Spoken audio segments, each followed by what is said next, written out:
Nikawa nazidi kutembea taratibu, nikiwa makini sana. Cha ajabu,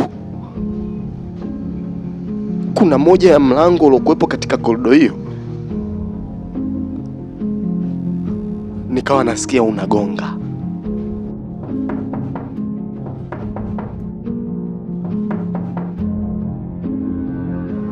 Hapo nilizidi kuogopa, nikazidi kuchanganyikiwa.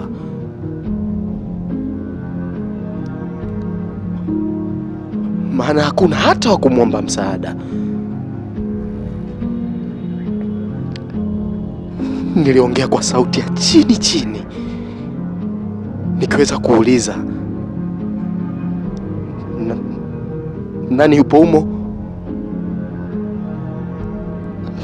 Lakini kukawa kimya kabisa.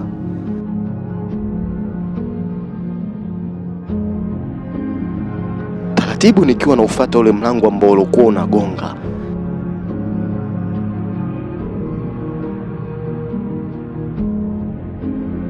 lakini kabla sijafika katika ule mlango, mlango wenyewe unajifungua.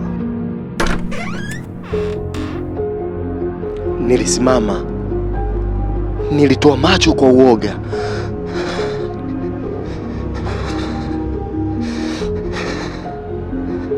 Nikishangaa nini hiki kinaendelea hapa. Kichwani mwangu nikijiuliza maswali mengi sana.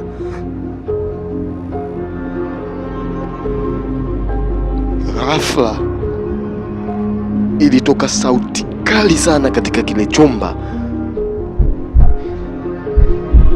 ikisema, tafadhali usiingie. Niliogopa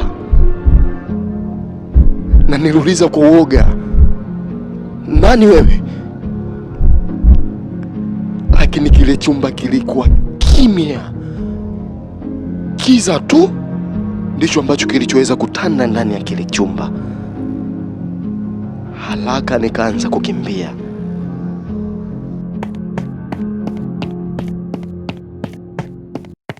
Huku nikijizungumzia mwenyewe, hapana, lazima niondoke hapa.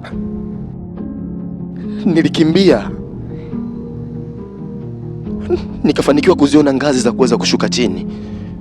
Nikaanza kushuka chini kwa haraka sana. Kwa bahati mbaya, niliteleza kwenye moja ya ngazi na kuweza kudondoka chini.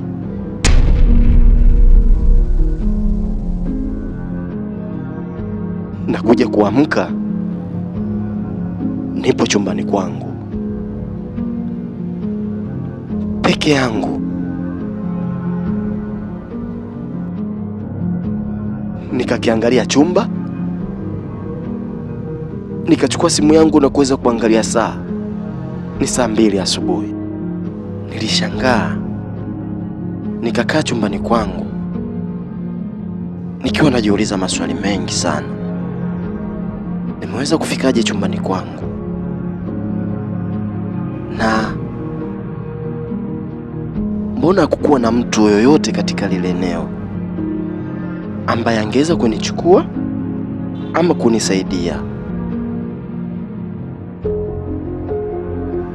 Nilikaa kwa muda mrefu kwenye kitanda nikitafakari.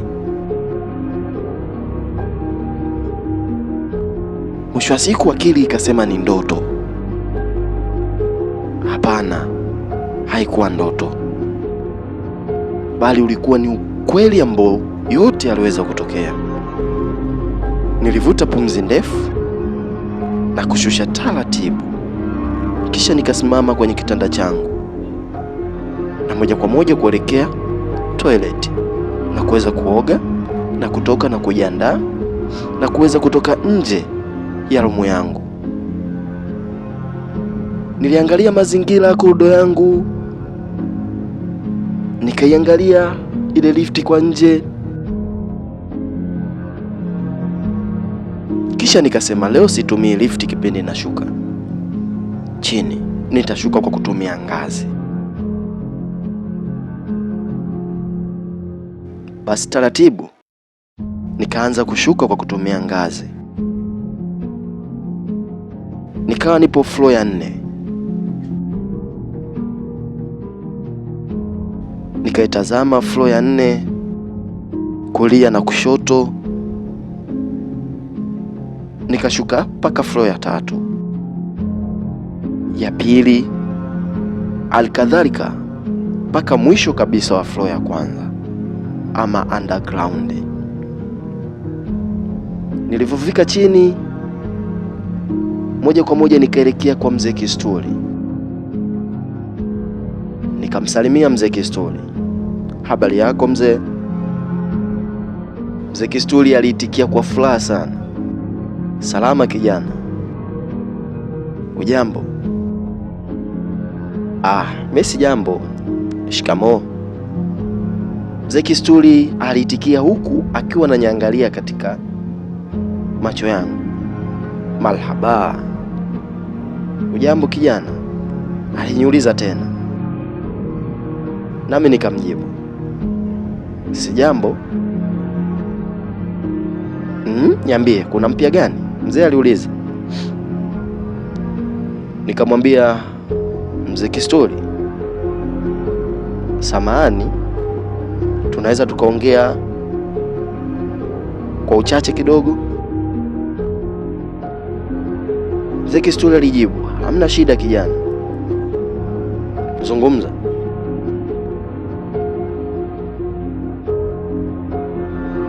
Niliweza kumuuliza swali mzee Kisturi,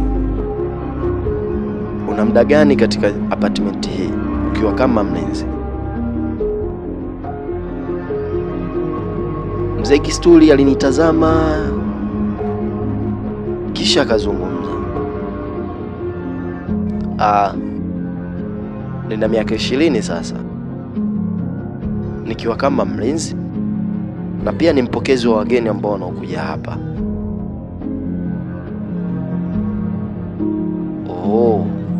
Inamaanisha unalifahamu sana hili jengo? Ya, nalifahamu. Mzee Kisturi alinijibu hivyo kuwa nalifahamu vizuri sana.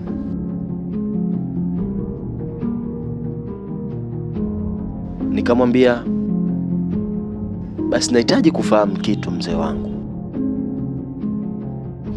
kama utojali.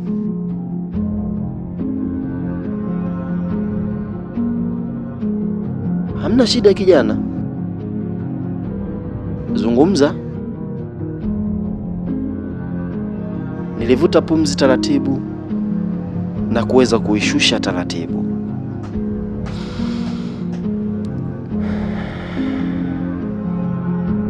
Kisha nikazungumza. Hivi mzee, floor ya 12 ni nini ambacho kinaendelea? Mzee alinigeukia haraka sana, akanikazia macho kwa kuonyesha ni mtu ambaye ameweza kukasirika baada ya kusikia hivyo. Nami nikiwa namwangalia kwa umakini. Ukimya kwa sekunde chache ukaweza kupita. Kisha mzee Kisturi akazungumza. Floor ya 12 ni floor ambayo haishi mtu kabisa, na hupaswi kufika katika floor hiyo.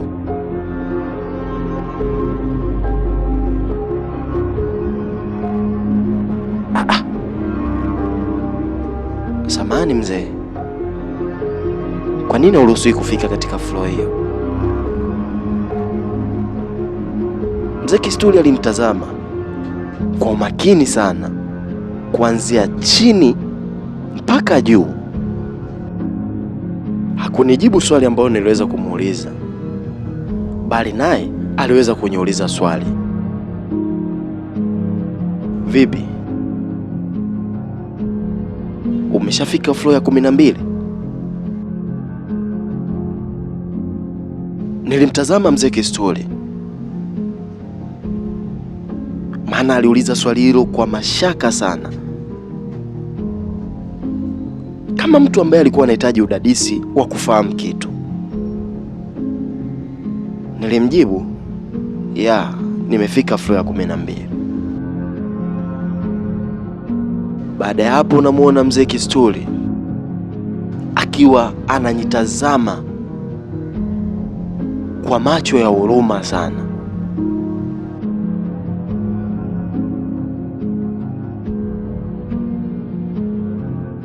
Vipi mzee? Kwani kuna shida? Niliweza kumuuliza mzee Kisturi baada ya kumuona yupo kimya. Mwisho wa siku mzee Kisturi aliweza kuondoka pasipo kunijibu chochote. Nilimwangalia kipindi akiwa anaondoka.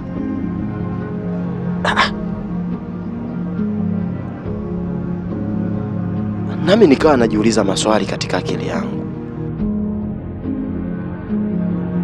ila nikaachana naye mzee Kisturi, nami nikatoka nje ya apartment hiyo ili niweze kuendelea na shughuli zangu za kila siku za kuweza kutafuta riziki. Nakumbuka siku hiyo nikiwa narudi nyumbani kwangu katika apartment hiyo, nikiwa naingia getini tu, mzee Kisturi aliweza kunisimamisha na kuniambia, pole kijana wangu. Alizidi kunichanganya kwa kauli yake. Sikuelewa nini ambacho anamaanisha.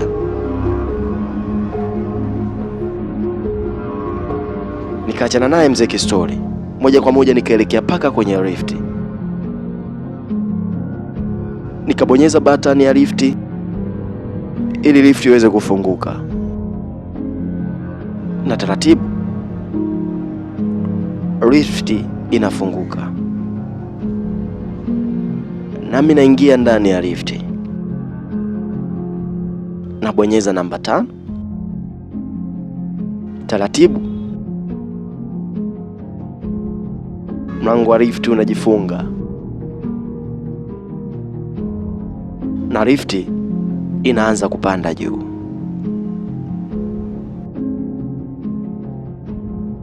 Floor ya kwanza, floor ya pili, floor ya 3, ya 4 na ya 5. Lifti iliweza kusimama. Mlango wa lifti ukafunguka, nami nikashuka ndani ya lifti. Taratibu nikaelekea chumbani kwangu na kuweza kujipumzisha kitandani. Ghafla umeme ulikatika. Nikachukua simu yangu na kuangalia saa. Ilikuwa ni saa 8 na robo usiku. Giza lilitawala rumu yote, na ndipo niliposikia lifti ikifunguka nje ya apartment yangu.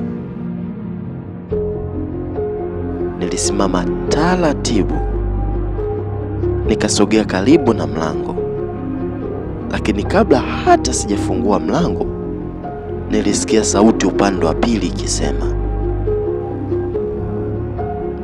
mbona ukuja tena? Niliogopa. Nilirudi nyuma haraka sana. Moyo ulikuwa ukidunda kwa nguvu sana. Sauti ile haikuwa ya kawaida. Ilisikika kama mtu aliyekuwa anazungumza huku akitabasamu. Nikajaribu kuwasha flashlight ya simu yangu, lakini screen ilikuwa nyeusi. Simu ilikataa kuwaka. Ndipo nikaanza kusikia hatua za miguu nje ya mlango wangu.